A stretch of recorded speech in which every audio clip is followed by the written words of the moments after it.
ಬಿಡದಿ ರೈಲು ನಿಲ್ದಾಣದಲ್ಲಿ 2 ಗಂಟೆ ತಡವಾಗಿ ರೈಲು ಬಂದಿದೆ. ಈ ಸಂಬಂಧವಾಗಿ ಪ್ರಯಾಣಿಕರು ಪ್ರತಿಭಟನೆ ಮಾಡಿದ್ದಾರೆ. 2 ಗಂಟೆ ರೈಲು ತಡವಾಗಿ ಯಾಕೆ ಬಂತು ಅಂತ ಕೇಳಿದಾಗ ಅಧಿಕಾರಿಗಳನ್ನ ಪ್ರಶ್ನೆ ಮಾಡಿದಾಗ ಪ್ರಯಾಣಿಕರಿಗೆ ಸಮರ್ಪಕವಾದ ಉತ್ತರ ನೀಡಿದ ಅಧಿಕಾರಿಗಳು ಪೊಲೀಸರಿಗೆ ದೂರು ನೀಡಿದ್ದಾರೆ. ಪೊಲೀಸರು ಬಂದ ನಂತರ ಪರಿಸ್ಥಿತಿ ಇನ್ನೂ ಉಲ್ಬಣಗೊಂಡಿದೆ.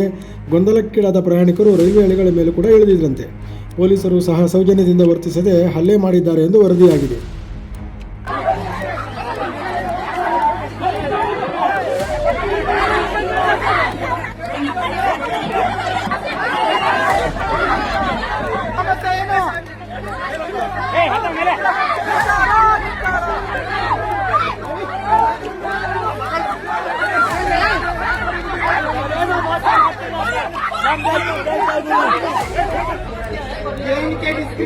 एक्सप्रेस को नॉर्मल ट्रेन हो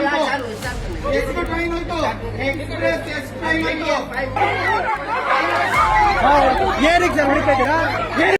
ಕನ್ನಡಿಗರ ರಕ್ಷಣೆಗಾಗಿ ಬೆಂಬಲಿಸಿ ದಿಗ್ವಿಜಯ ಭಾರತ ಪಕ್ಷ.